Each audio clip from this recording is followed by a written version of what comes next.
My exes-in-laws begged me to visit their dying daughter who cheated on me, but when I finally faced them, one hidden truth shattered everything.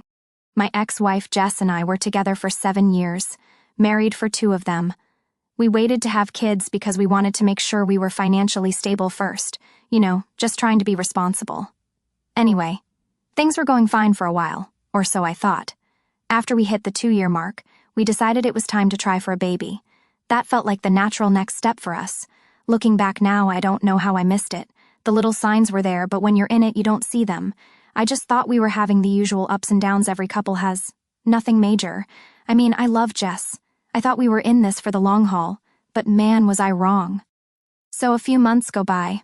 We're trying for a kid, and I'm feeling pretty good about everything. I'm thinking about the future, picturing what life's going to be like as a dad. I had no clue what was coming. One night, I was at home just chilling, and I noticed Jess was acting kind of weird. She was on her phone a lot more than usual, but I didn't think much of it at first. I figured maybe she was just chatting with her friends or something. But then she started staying out late, saying she had work stuff or was meeting up with friends. Now at this point, part of me was like, hey, maybe something's up. But the other part of me didn't want to believe it. I trusted her, You don't marry someone unless you trust them, right?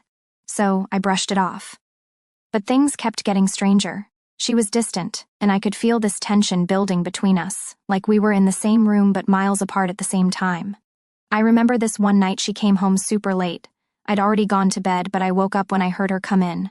She was trying to be quiet, but I could tell something was off. I asked her where she'd been, and she gave me some half-assed excuse about work drinks running late. She didn't even make eye contact when she said it, which was the first real red flag for me. But still, I let it slide because I didn't want to start a fight. I wasn't ready to face what I was starting to suspect. Things kept spiraling after that. Jess would go out more and more, and whenever I tried to ask her about it, she'd brush me off or get defensive. I didn't want to be that guy, the paranoid husband accusing his wife of cheating, so I kept it to myself, but deep down, I think I knew what was going on. I just didn't want to admit it. I didn't want to believe that the woman I loved, the woman I was trying to start a family with, would do something like that to me. Then, one night, everything came crashing down. I was at home. Jess had said she'd be working late again, and I was just sitting there feeling like something was really wrong. You ever get that feeling in your gut, like you just know something bad is about to happen? That's what I had. So, I did something I never thought I'd do. I checked her phone. Now, before anyone jumps down my throat, I know it was a shitty thing to do, but at this point I was desperate. I needed to know what the hell was going on. So, I unlocked her phone and started going through her messages. And there it was, right in front of me, all the proof I needed. She'd been texting some guy, Derek or something like that, for weeks. They'd been meeting up behind my back, and from the looks of it, things were way more than just friendly. My heart dropped. I couldn't believe it. I felt like the floor had been ripped out from under me. I didn't even know what to do. I sat there staring at her phone, reading the messages over and over again, like maybe if I read them enough they wouldn't be real, but they were. Jess had been cheating on me. I waited for her to get home that night. I didn't even know what I was going to say. I was just sitting there stewing, thinking about all the lies she'd told me. When she finally walked in the door, she looked at me and knew something was up right away. I could see it in her eyes. I didn't waste any time. I just showed her the phone and asked, "What the hell is this?" She froze for a split second. I thought maybe she'd try to deny it, but she didn't. Instead, she started crying, like full-on sobbing, and I just stood there waiting for some kind of explanation. But all she kept saying was, "I'm sorry. I didn't mean for it to happen." Didn't mean for it to happen? That's the thing that really got me. How do you not mean to cheat on your husband? How do you just accidentally betray someone like that? I wasn't having it. I told her right then and there that I wanted a divorce. She lost it. She started begging me to forgive her, saying we could go to couples therapy, that everyone makes mistakes, but I wasn't about to sit through therapy with someone who had been sneaking around behind my back for months. I couldn't believe she had the nerve to act like this was something we could just work through. Cheating is a deal breaker for me, always has been. Once the trust is broken, there's no going back. I think what pissed me off the most was how she tried to act like this wasn't her fault, like she was some kind of victim of circumstance, or like I should just accept that everyone makes mistakes and move on. But I'm not that guy. I don't forgive cheating, ever. So I stuck to my decision. I told her there was no going back from this, and I was done. The next few days were a blur. I filed for divorce, and thanks to our prenup, it all went pretty quickly. Jess kept trying to get me to change my mind, though. She'd call me, show up at the house, even try to talk to my friends to get them to convince me to give her another chance. It was pathetic, honestly, but I wasn't about to let her worm her way back into my life. In the end, I'm just glad I had the prenup in place. It saved me from a lot of the financial mess that usually comes with divorce. I kept everything, my house, my savings, because she was the one who screwed up.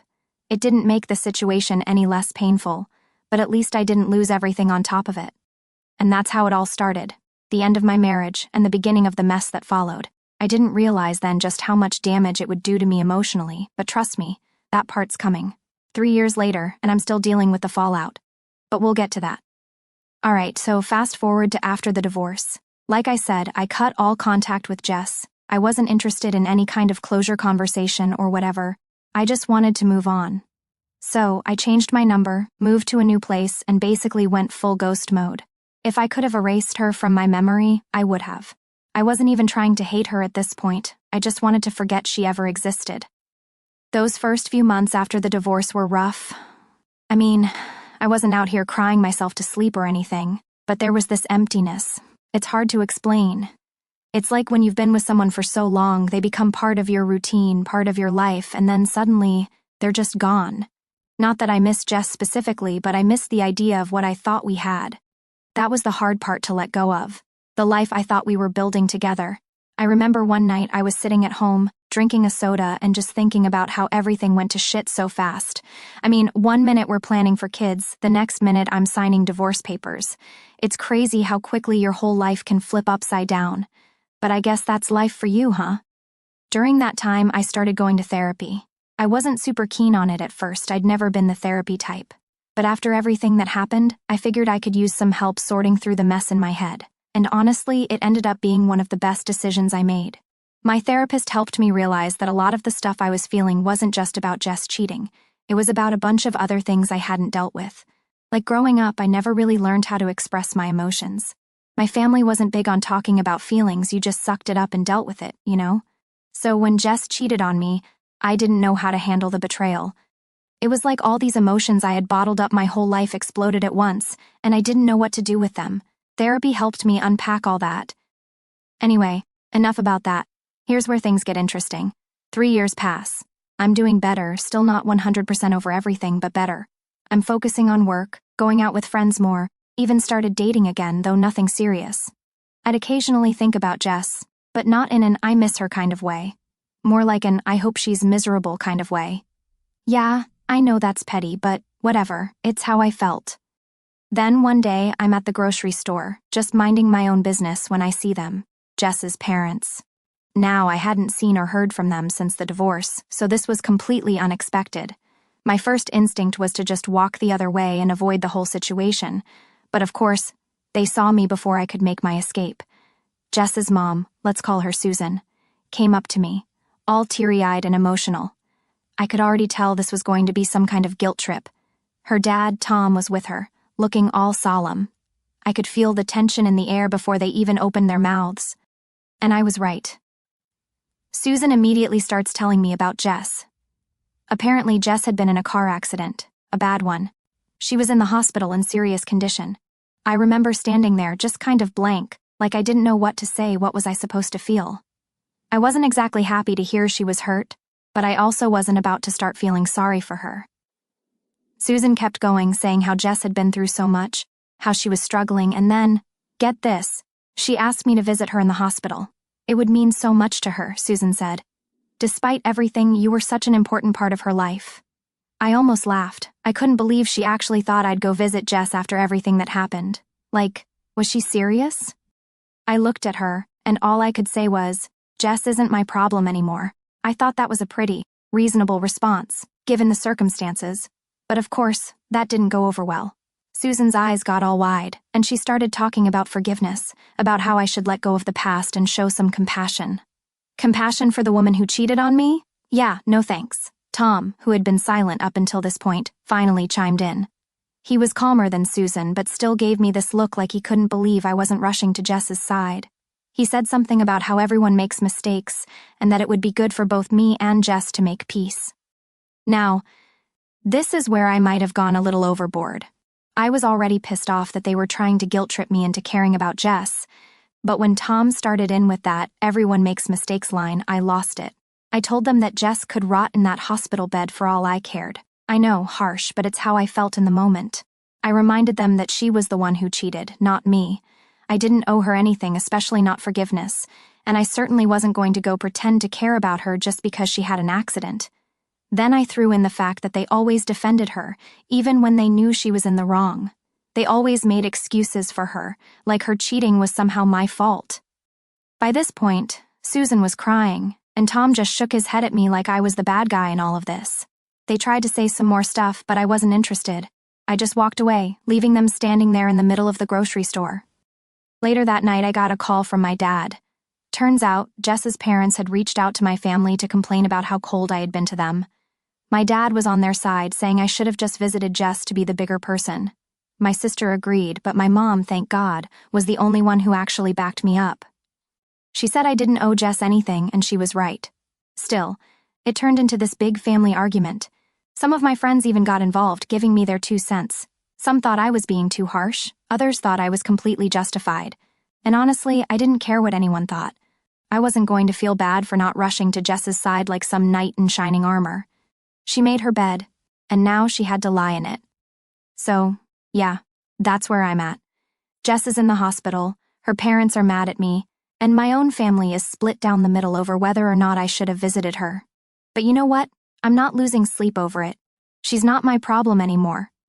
So after that whole mess with Jess's parents, I thought things would calm down. Like, I wasn't expecting any more drama. But clearly, I was wrong because a few days later, I got a text from my sister Emma. It was one of those messages that you just know is going to lead to more crap. She said we needed to talk about what happened with Jess and that she wanted to come over. Now, I wasn't really in the mood to deal with more lectures about how I should have handled things differently, but Emma's my sister, and we're pretty close, so I agreed. I figured she just wanted to give her opinion and get it off her chest. No big deal, right? Well, wrong again. Emma shows up at my place, and before I can even offer her a drink, she's already diving into the whole Jess situation. She starts off by saying she understands why I'm angry, but then she goes into this whole thing about how I should have visited Jess in the hospital just to get closure. Closure? I had my closure 3 years ago when we signed the damn divorce papers. I told Emma straight up that I wasn't going to pretend to care about someone who betrayed me like that. I mean, why would I? Jess was in my past, and that's where I wanted her to stay. But Emma kept pushing, saying stuff like, what if it was your last chance to say something to her? Or what if something worse happened to her? I could feel myself getting more and more frustrated. It's like everyone just forgot what Jess did to me. She wasn't some innocent victim who needed my sympathy, she was the one who wrecked our marriage. So, I asked Emma flat out, if someone did to you what Jess did to me, would you be running to their bedside? Emma went quiet for a minute, and I thought maybe I got through to her. But then she hit me with, it's not the same though. You guys were married. You shared a life together. And honestly, that was it for me. I was done with the conversation. I told her I didn't want to hear about Jess anymore, and that I wasn't changing my mind. Jess could deal with her problems on her own. Emma wasn't happy with that, but she eventually dropped it and changed the subject. We talked about other stuff, work, family, whatever, but you could feel this weird tension in the air. It was like she was still thinking about the whole Jess thing, even though we weren't talking about it anymore. After she left, I felt this weird mix of anger and confusion. I mean, why was everyone so caught up on me visiting Jess? I didn't owe her anything. She cheated on me, and I moved on. Simple as that. But it seemed like everyone else just couldn't let it go. A couple of days later, I found out why. I get a call from my dad, and he's pissed. Like, I could tell from his voice that this wasn't going to be a casual conversation. He says we need to talk, and he's on his way over. Now, this was weird for my dad. He's not the kind of guy who just shows up unannounced, so I knew something was up. When he gets to my place, he's fuming. He doesn't even sit down before he starts laying into me about how I disrespected Jess's parents and how I should have at least shown some decency by visiting her in the hospital. He goes on about how he raised me better than this and how disappointed he is in me for being cold-hearted. At this point, I'm just standing there, dumbfounded, like, what the hell is going on? Why is everyone acting like I'm the bad guy here? So I try to explain my side, but my dad's not having it. He keeps saying that family is important and that I should have done the right thing, and that's when it clicked. It wasn't just about Jess. It was about my dad's past, stuff I didn't even know about. See, during this whole rant, he let something slip that I never expected. Apparently, back when my parents first got married, my mom had cheated on him. I had no idea. This was news to me. And now, suddenly, everything made sense. Why my dad was so insistent on me forgiving Jess, why he was so pissed that I wouldn't go visit her. He was projecting his own situation onto me. I remember standing there just staring at my dad, trying to process what he just said. My mom had cheated on him. My dad, the guy who had always been the family man, had gone through something similar to what I did, and he stayed with her. That's when I lost it. I didn't yell or anything, but I was just so damn frustrated. I told him straight up, I'm not you. I'm not going to forgive Jess just because you forgave Mom. And he didn't like that at all. He got real quiet for a minute and then just said, you don't understand. It's not that simple. But here's the thing. It was that simple for me. Jess cheated. I wasn't going to forgive her. End of story. We went back and forth for a while, and it ended with my dad storming out of my place. We didn't exactly leave things on good terms, and honestly, I didn't know how to feel about it. On one hand, I understood why my dad felt the way he did. He'd been through his own pain, and I guess he thought that if he could forgive my mom, I should be able to forgive Jess. But on the other hand, I wasn't him. I wasn't going to let what she did slide just because he made peace with his own situation. The rest of that week was awkward. My dad didn't call, and I didn't reach out either. I figured we both needed some space. But the whole thing left me feeling weird, like my whole perspective on my parents' marriage had just been flipped upside down. I kept wondering if I should talk to my mom about it, but at the same time, I didn't want to stir up more drama. A few days later, I got another text from Emma saying I should talk to Dad and make things right. But I wasn't ready for that. I needed to process everything first. I mean, it's not every day you find out your mom cheated on your dad, and that your dad stayed with her for decades without you ever knowing. It messed with my head big time. So, that's where things are at now. My family's a mess. Jess is still in the hospital as far as I know, and I'm just trying to figure out how to deal with everything. All I know for sure is that I'm not going back to that life. Jess can stay in the past, and I'll keep moving forward, whether my family likes it or not. Alright, let's get into what happened next. So, after the whole argument with my dad, things were pretty tense. We didn't talk for a few weeks, which wasn't normal for us. Like, I'd always been close with my dad, so this silent treatment thing was new territory. My sister Emma kept texting me, trying to play peacemaker, but I just wasn't ready. I needed space to figure things out, especially with all this crap I learned about my parents' past. Anyway, one night, I'm sitting at home, just watching TV, trying to unwind, when my phone buzzes. It's from a number I don't recognize, but it's late, so I'm curious. I pick it up, and guess who it is? Jess. Yeah, out of nowhere. I don't even know how she got my new number because I changed it right after the divorce. But there she was, texting me like it was normal. The message wasn't long, just a simple, "Can we talk?" Like, seriously? After 3 years of no contact, she just pops back into my life with a, "Can we talk?" Like we're old friends catching up. At first, I didn't even respond. I just sat there, staring at my phone, debating whether I should just block her and move on. But curiosity got the better of me, and I texted back, "What do you want?" It didn't take long for her to reply. She said she wanted to clear the air, that she'd been doing a lot of thinking since the accident and that she needed to apologize properly. I wasn't buying it. I mean, she had 3 years to reach out and apologize, and now she decides it's time, right after her parents tried to guilt-trip me at the grocery store? Yeah, no thanks. So I told her straight up, there's nothing to talk about. We're done.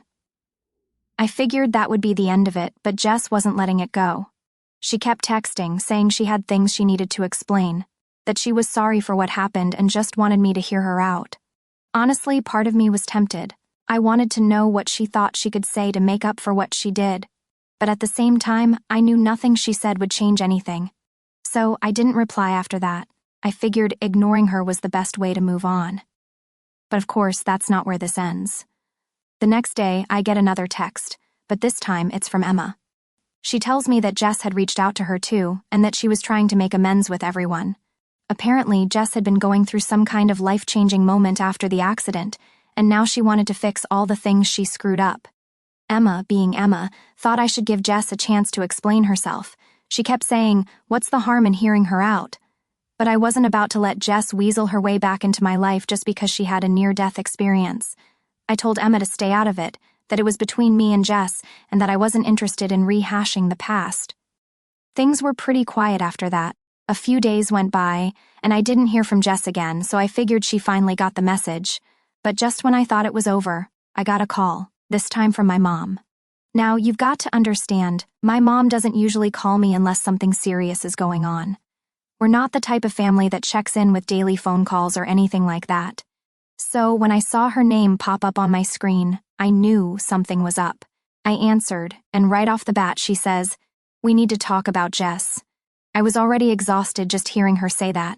It felt like no matter how hard I tried to leave this chapter of my life behind, everyone was determined to drag me back into it. Turns out, Jess had reached out to my mom. Yeah, she went there. I guess she figured if she couldn't get through to me directly, she'd try going through my family. And in classic Jess fashion, she managed to manipulate my mom into thinking she was some sort of victim in all this. My mom started talking about how Jess had been through a lot since the accident and how she'd changed, how she was genuinely sorry and just wanted to talk to me. I couldn't believe it. I told my mom flat out that I didn't care how much Jess had changed. It didn't change what she did to me. But my mom wouldn't drop it. She kept saying things like, people can grow and it wouldn't hurt you to hear her side.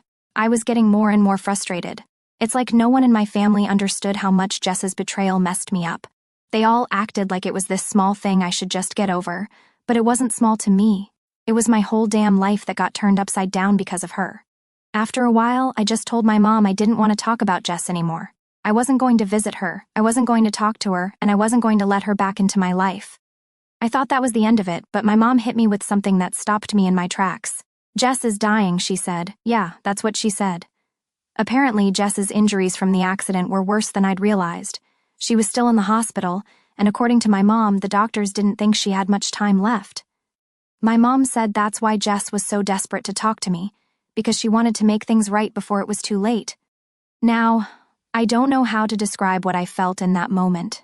It wasn't sadness, but it wasn't relief either. It was this weird mix of emotions that I wasn't ready to deal with. On one hand, part of me thought, well, that's karma, I guess. But on the other hand, it felt heavy. Like this person who'd once been such a huge part of my life was about to die.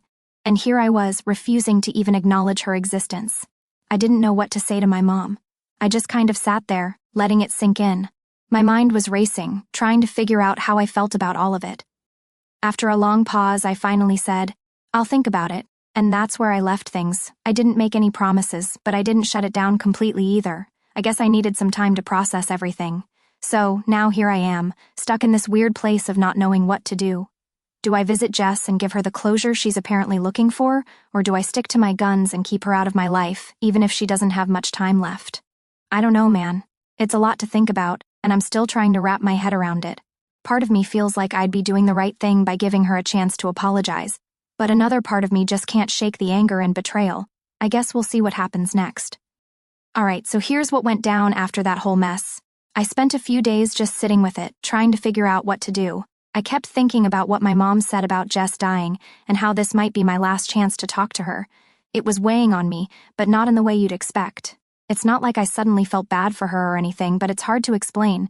I guess I was just stuck in my own head, going back and forth on whether I should give her that closure she was asking for. One night, I couldn't sleep, so I went for a drive. It's something I do when I'm stressed, just driving aimlessly until my brain quiets down. I ended up parking in front of the hospital where Jess was staying. I didn't even plan on going there, it just kind of happened. I sat there in my car, staring at the entrance, debating whether to go in or just leave. Part of me wanted to get it over with, and another part was like, why the hell are you even here? I sat there for probably an hour, maybe more, just thinking about all the crap she put me through. Every lie, every time she went behind my back, all the begging during the divorce, trying to get me to forgive her. And now she wanted me to show up at her bedside like none of that happened? It didn't feel right, but still, there I was. In the parking lot of the hospital at 2 a.m, thinking about walking in there and talking to her. Eventually, I said, screw it. I got out of the car and went inside. I wasn't even sure if they'd let me in considering the time, but the nurse at the front desk was cool about it. She pointed me in the direction of Jess's room, and before I knew it, I was standing outside her door. I didn't go in right away. I stood there, staring at the door, my hand on the handle, trying to convince myself to walk through it. Part of me still wanted to turn around and leave, but I'd come this far, and I figured I might as well see it through. When I finally opened the door, Jess was lying in bed, hooked up to all these machines. She looked different, not just because of the accident or the fact that she was sick, but something else. She looked tired, worn out, like the years had taken more from her than I'd realized. It was strange seeing her like that. After all this time, she didn't notice me at first. She was staring out the window, lost in her own thoughts. When she finally saw me, her eyes widened, like she couldn't believe I actually showed up for a few seconds. We just stared at each other in silence. I didn't know what to say, and I think she was too shocked to speak. Eventually, she broke the silence. "I didn't think you'd come," she said, her voice soft, like she was struggling to get the words out. I shrugged, trying to play it cool. "Yeah, well, here I am." There was another long pause, and then Jess started to cry, not the dramatic, attention-seeking kind of crying she used to do back when we were together, but something different. It was quieter, more real. It caught me off guard because honestly, I didn't expect her to have any real emotions left for me. "I'm sorry," she said, her voice shaking. "I know I don't deserve to ask for your forgiveness, but I needed you to know that." I just stood there, not really knowing how to respond. I mean, what do you even say to that? I wasn't about to tell her everything was okay because it wasn't. But at the same time, I wasn't there to tear her apart either. "I don't know what you want me to say," I finally replied. "You broke my trust. You broke us. That's not something you can just apologize for and expect it to go away." Jess nodded, still crying. "I know," she whispered. "I know I hurt you. I was selfish and stupid, and I don't expect you to forgive me. But I'm sorry for everything, for ruining what we had, for not being the person you deserved." Hearing her say that was weird. Part of me felt like I should be angry, but I wasn't. I wasn't angry anymore. Maybe I'd been angry for so long that I just ran out of it, you know? I was still hurt, still carrying that weight around, but the rage I used to feel wasn't there anymore. I looked at her, really looked at her, and realized how much time had passed, how much we'd both changed. And in that moment, I realized something. Closure wasn't about her. It was about me. I'd been holding on to this anger for years, thinking it was protecting me, but really, it was just keeping me stuck in the past. And maybe seeing Jess like this, so vulnerable and broken, made me realize that. "I don't hate you anymore," I said, surprising even myself with how calm I sounded. "But I'm never going to forget what you did." Jess nodded again, tears still streaming down her face. "I wouldn't expect you to," she said. We sat there in silence for a while after that. I didn't really know what else to say, and I think Jess was too drained to keep talking. There was this strange sense of finality in the air, like we both knew this was the last time we'd ever see each other. After a while, I stood up to leave. Jess looked up at me, her eyes still red and puffy from crying, and said, "Thank you for coming. It means more to me than you know." I didn't say anything back. I just nodded and walked out of the room. As I made my way back to my car, I felt this weird sense of relief. It wasn't like I forgave her, but I didn't feel as weighed down anymore. Like maybe that chapter of my life was finally over for real this time. I got in my car, sat there for a minute, and took a deep breath. For the first time in a long time, it felt like I could finally move on. And you know what? That felt pretty damn good.